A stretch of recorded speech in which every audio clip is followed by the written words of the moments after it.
The Out of Bounds Show podcast is presented by the premium cigars at Havana Smoke Shop. Visit their 2 locations, I-55 in Jackson and on the Res, for your premium cigar needs. Only at Havana Smoke Shop. Check it out. This is the SEC Insider Hit. It's driven by the John Deere tractors at Mississippi Ag. Visit agup.com to find a retail location near you. Let's go.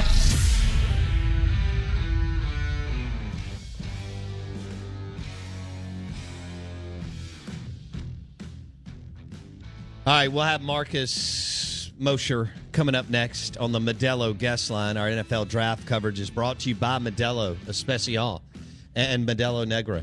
Fantastic beer.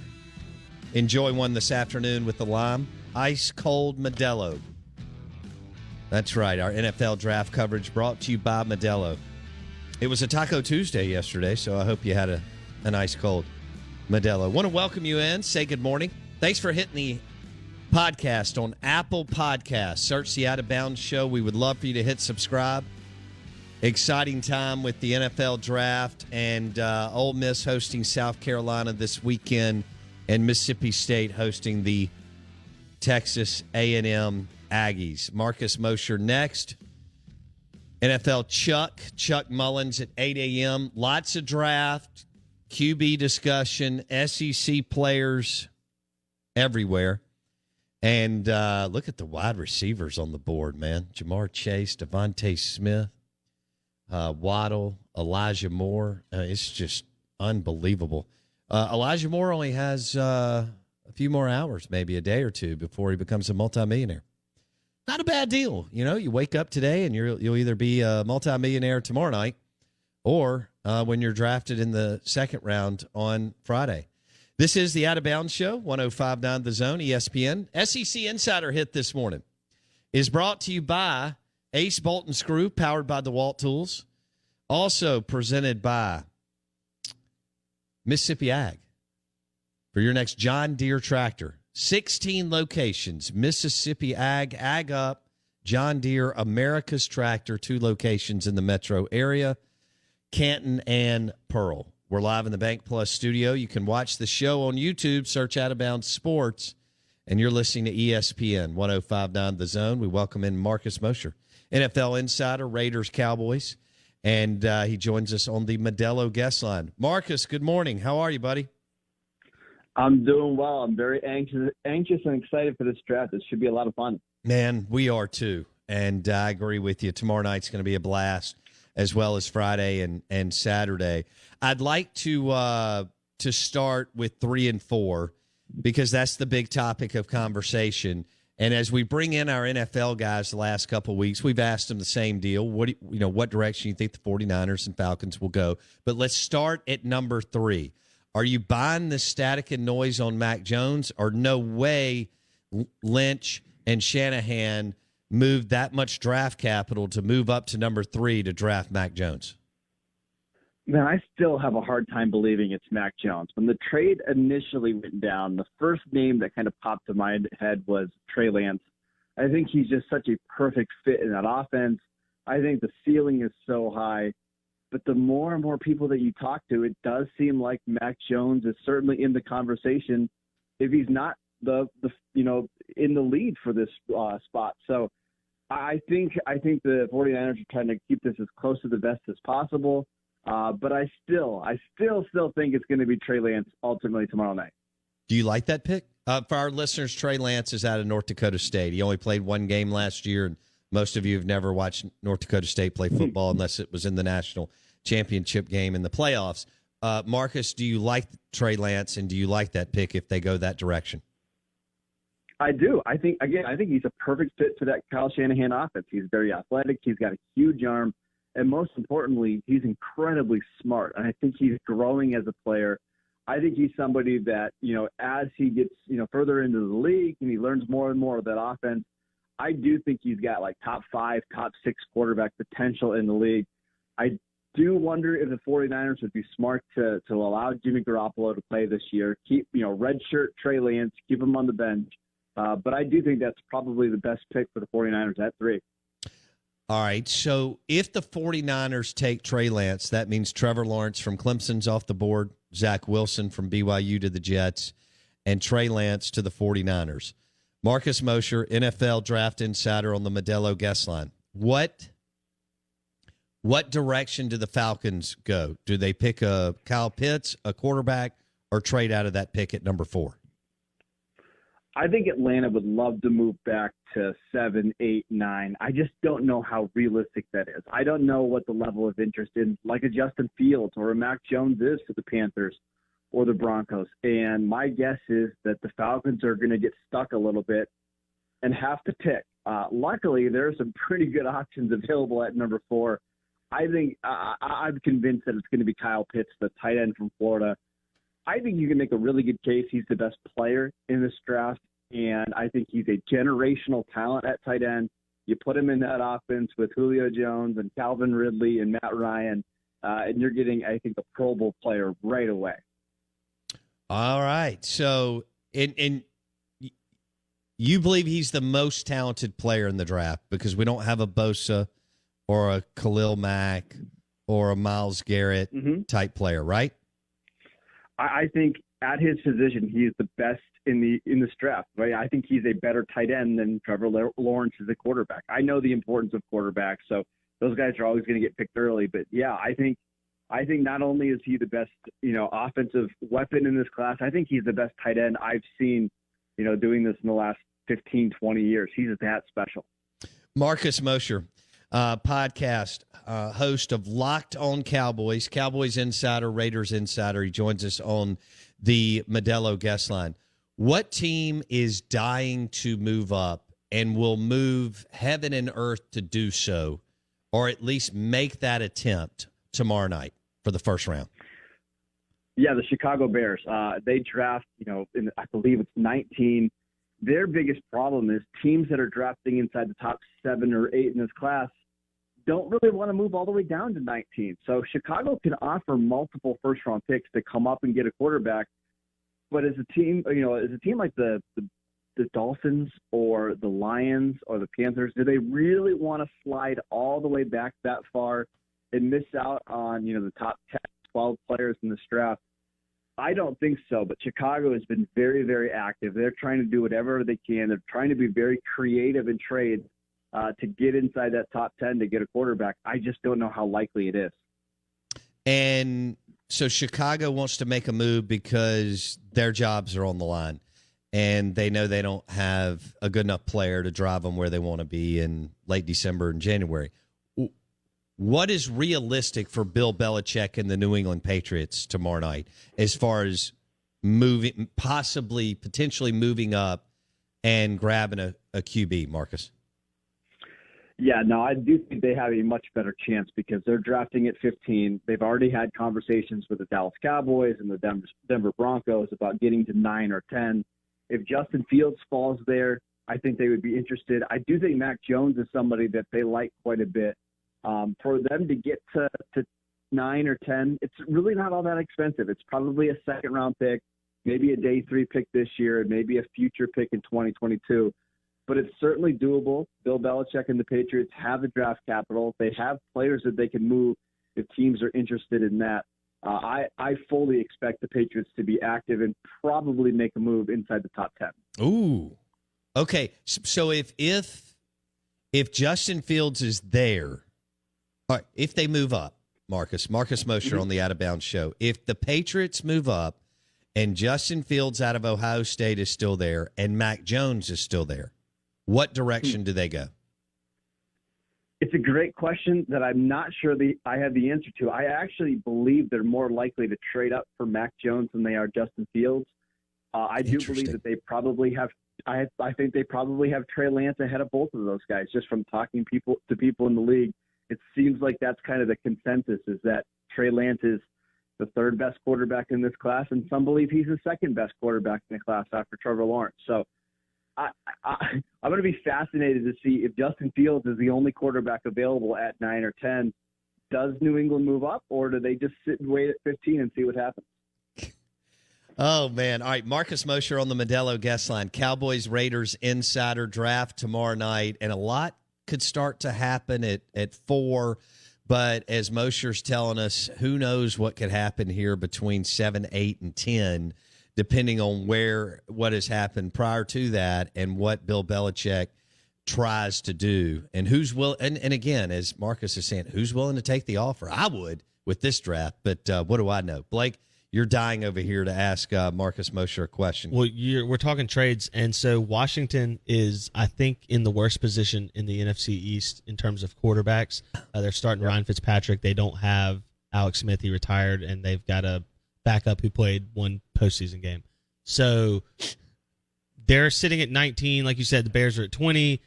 Would Washington try to trade up? And if they where could they go? Would that be? Do you see that being the one NFC team that really goes after a quarterback in this year's draft? Yeah, Blake, I think it's the same situation as Chicago, right? It's, how high can you go up when your first pick is at 19? I just don't envision that a team like Denver is going to want to slide back from 9 all the way to 19. And then the Cowboys sit at 10. There's no way that the Cowboys are trading with the Washington football team to get a quarterback. Right, and then the Giants draft at 11, and then the Eagles draft at 12. So you would think that Washington would have to get up to 8 or 9, and I just don't know if they have the draft capital to do that. Now, if they want to be really, really aggressive and start offering players to get up there, that makes a ton of sense. But in terms of just pure draft capital, I don't know if they can do it. Marcus Mosher on the Out of Bounds show and the Modelo guest line. Back to Atlanta at 4. Are you surprised that they are looking to move off of Julio Jones after June 1st, Marcus? I'm not necessarily surprised because if you do take, let's say, a Kyle Pitts at 4, your offense would still be fine with Pitts and Calvin Ridley and Hayden Hurst. It does, unless they're getting a ton of draft capital back, I would have a hard time moving him now with, still having Matt Ryan. Why not try to make one more run? But if they believe they can get a significant haul back for Julio, I guess it makes sense. How do you grade this QB class? Trevor Lawrence has played a ton of ball, and people seem to feel like, hey, he's going to work out with Urban Meyer at some point. Zach Wilson's a heck of a player, but Trey Lance only played one game. He doesn't have that 24, 25, even closer to 30 starts that a lot of GMs and NFL people talk about. Justin Fields and Mac Jones played on great teams where they didn't have to elevate the players around them. Bama and Ohio State are 1 and 2 in recruiting. They have studs all over the field. I don't know if you take that into account when you're evaluating QB prospects. How do you look at this group overall, Marcus? I think this is the second best quarterback draft we've had in the last decade. I think the 2018 class was maybe slightly better with Baker and Sam Darnold and Lamar Jackson and Josh Allen. But this one is awfully close because you mentioned Trevor Lawrence. I love Justin Fields. I think he's the second best quarterback in this class. You just don't find guys that are that big, that strong, that fast, and were productive and won a bunch in college. I like Justin Fields a ton. I don't understand why he's necessarily falling in drafts. I actually think in the long run, this might be better for Justin Fields, right? If he ends up going, let's say 15, or maybe he even, Chicago or Washington do get him. I think that's better for his career than going to a bad team early on and really struggling. So I like Justin Fields. I think Trey Lance is a heck of a prospect. I think Zach Wilson has a lot of potential. And even after those guys, I don't mind Kyle Trask on day 2. Kellen Mond is a really interesting quarterback prospect from Texas A&M, who I know teams like a lot. I think this is a very, very strong quarterback class. Okay, Marcus Mosher, Cowboys, Raiders insider on the Modelo guest line, talking NFL draft tomorrow night. So what would you like for I'll go with what would you like for the Cowboys to do at 10? And what do you think Jerry Jones will do at number 10 tomorrow night? Yeah, they can go in a lot of directions at 10, and I think I would be very happy. If they go offensive line, that probably would be my preferred pick with Penei Sewell or Rashawn Slater. I just don't think you can go wrong investing in your offensive line. I do think the goal is to grab one of the top 2 cornerbacks in Patrick Surtain or J.C. Horn. It sounds like the defensive staff, Dan Quinn, their defensive coordinator, loves J.C. Horn. Mike McCarthy coached J.C. Horn's dad, Joe Horn, in the NFL. I think there's a lot of connections there, but I believe the scouting staff, including Will McClay, prefer Surtain. At the end of the day, they come out of this draft with either of those players. Those are fantastic cornerback prospects that are worthy of going at number 10. And I do think the Cowboys will eventually walk away with one of those two players. Okay, so Marcus Mosher, NFL Draft Insider on the Modelo guest line. He joins us to talk Dak throughout the year and the Cowboys. So there's this big tie between Dan Quinn and Will Muschamp, and J.C. Horn played at South Carolina, and Joe Horn knows Mike McCarthy from their Saints days. So there's this big – I mean, do you believe that has a significant impact in the draft room for the Dallas Cowboys, the fact that Joe Horn's son played at South Carolina, and there's all these ties to both Joe Horn and J.C. Horn and people within the Cowboys organization now, Marcus? Yeah, of course it does, right? The NFL is all about relationships and who you know, and there's a lot of familiarity there between J.C. Horn and the Dallas Cowboys. And on top of that, he's a fantastic cornerback prospect. So if you can get somebody whose talent's worthy of the 10th pick, who you also know very, very well, Mike McCarthy's known J.C. Horn since he was, throwing the football around at 5 years old on the field before games. So, yeah, I do think that matters. Will it ultimately be the reason they take Surtain over, or take J.C. Horn over Surtain? I don't know, but it's a very heated conversation that the Cowboys are having as we speak. All right, for our Dallas Cowboy Dak fans, describe the difference, if there is much. But I think Surtain and Horn. I think Surtain is a little bit more technically sound. I think he's probably smoother of an athlete. I think he can play in multiple coverages. He's a 3-year starter at Alabama. He started as a freshman under Nick Saban. That never happened. And then J.C. Horn's a little bit more aggressive. I think he plays the cornerback position like he's feisty. He's a little bit more grabby. I think he's got the right temperament for the position. He doesn't let one play bother him.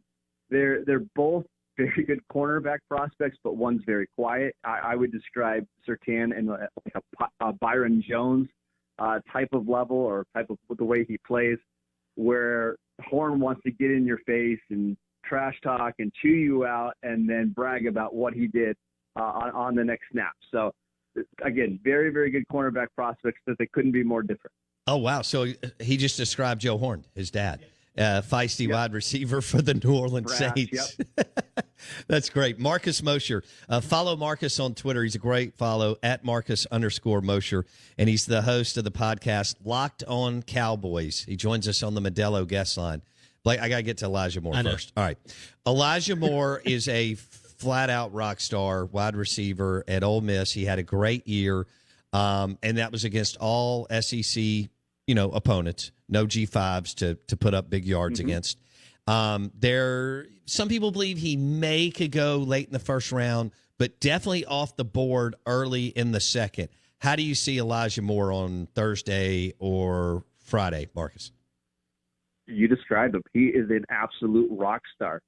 People think that Devontae Smith, was absolutely dominant last year. He was, but Elijah Moore actually averaged more receiving yards per game in the SEC than Devontae Smith did last year. I think Elijah Moore is exactly what the NFL is looking for, right? These guys that can get open with route running, that can make plays, after the catch, behind the line of scrimmage, down the field. He can play inside and in the outside. I think he is an absolute lock to go in the first round. I think his range starts about 21 to the Colts. I know the Titans like him quite a bit. The Packers are super interested. I would be absolutely shocked if he doesn't go in the first round. Ooh, I love that. All right, yeah, we've talked to people inside the Ole Miss football program, and they say he's a fantastic kid, workaholic, all the stuff that you want when you're investing that much capital into a young man. What would be the best case scenario for Elijah Moore, in your opinion, if he goes between 21 and 32, Marcus? Green Bay. You put him in that offense where he's playing in the slot like Randall Cobb did for nearly a decade with Aaron Rodgers. And I think you're getting a guy as a rookie, could potentially have 1,000 yards in that offense. You pair him with Devontae Adams. You allow him to do some of the jet sweeps and some of the screens, and I just think he would be absolutely dominant. I would love to see him play for the Packers. The Cowboys side of me does not want that to happen because it just makes the Packers all that much better. But for Elijah Moore, that would be phenomenal. And from what I gather, you don't see that much difference in Devontae Smith and Waddle and Elijah Moore, right? I don't. I think they are both players that should go after the top 15 or 16 picks. I think they both project as like high-end number 2 receivers in the NFL rather than, the A.J. Green, Julio Jones type of number 1 guys. But in terms of guys that can get open with route running and speed and win after the catch, yeah, I think they're very, very similar. And is Jamar Chase your number 1? And what's the gap if he is? Yeah, it's pretty significant. I have Jamar Chase as my 5th best player in the class, and then Devontae Smith comes in at 22. So there's a pretty big tier gap difference. There might even be 2 tiers between those two. And do you expect Cincinnati to go with Sewell at number 5 for Joe Burrow?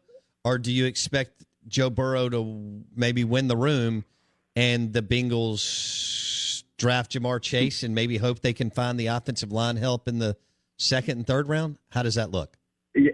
Yeah, so from everything that I'm hearing, Joe Burrow has not, campaigned for anybody, but it does sound like the Bengals are leading Jamar Chase for the reason that they believe there's a pretty significant talent gap between wide receivers you can get in round 1 versus wide receivers you can get in round 2. I think they really like some of the offensive guards that could be available at the top of the 2nd round. Go get a dynamic playmaker that can replace A.J. Green, that can win down the field, that can take the top off the defense. I think Jamar Chase would be an incredible fit, again, with Joe Burrow in that Bengals offense. Okay, real quick, I got 1 minute. Miami and Tua.